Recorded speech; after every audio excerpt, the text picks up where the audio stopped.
My name is Nathan Sandknop, and right now I'm the chef de cuisine at the Chase Park Plaza in St. Louis, Missouri.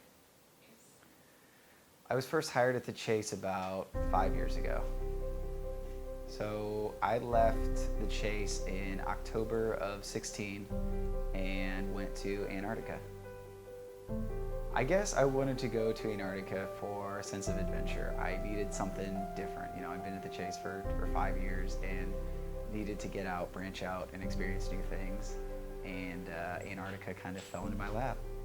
Flew commercially from St. Louis to LA, LA to Christchurch, and then C-130 transport plane from Christchurch to McMurdo.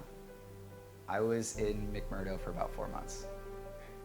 The sole purpose for anyone being in Antarctica is either scientific research or to support the science community. Anything from electricians to plumbers to guys that run the power plant, and obviously the cooks to feed everybody. So the population fluctuates quite a bit at McMurdo, anywhere from 700 to 1,000 people, 4 meals a day. In Antarctica, you are making do with what you've got. You don't have the ability to call your purveyor and get a couple cases of strawberries out the next day. You know, you may have a menu planned out that you may not have all the ingredients for, and working with everything that's been frozen. Christmas and Thanksgiving, even New Year's, are big deals just because everybody's away from home and you want to make it something special. So they decorate the dining hall, the galley is what we called it, with cut up snowflakes and origami shapes. And Christmas we put Christmas trees up and lights and make it a big deal. But we're having steak and lobster, and we're having huge displays of food. So New Year's Eve is a big festival at McMurdo. It's called Ice Stock, where everybody gets together and everybody that plays musical instruments gets together and they form different bands. And it's an all day long music festival. We set up a grill and grill hot dogs and hamburgers and play music for 8 hours. So on Christmas Eve, me and the kitchen crew decided we wanted to go take a picture in our Christmas hats out at the McMurdo sign to mark, Christmas Eve and being together and mark the occasion of being, working Christmas Eve in Antarctica. So we got out to the sign and we're trying to get the cameras going and we're all screaming because we're so cold.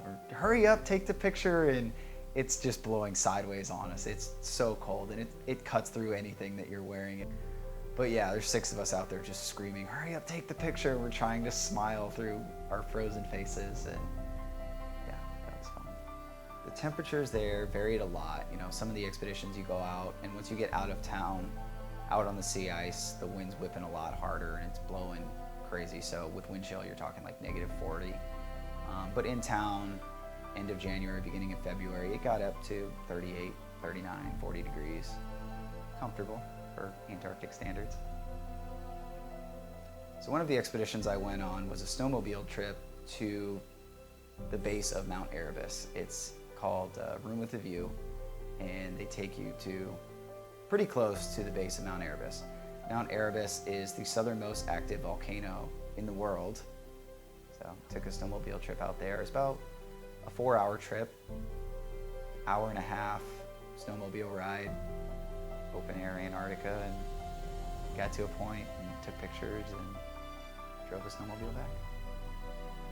There's an extensive hiking trail system in the McMurdo area. It's called the Ross Island Trail System, and it's composed of 6 or 7 trails varying in distance from Ob Hill, which is a 950-foot climb up with spectacular views, and then there's the Castle Rock Loop, which is about a 10-mile loop. So early in the season, there's what's called observation tube, which is a tube they literally insert into the sea ice, and you go down in it. It's about 20 feet down, and it's all glass all around you, and you get to see what underneath the ice looks like. The first time I went down there, you could hear seals using their sonar. You kind of hear the pinging as they're swimming around. And then soon enough, out of nowhere, he just swam right underneath me, circled around me as I was sitting in there, and then swam off again. It's really cool. The experience has changed me in that I think you appreciate things so much more. You know, just when I came home and the second or third day I was home, I woke up to birds chirping, which you don't wake up to or hear when you're down there. But waking up to things like rainfall, you don't experience down there, things you miss after not experiencing those things.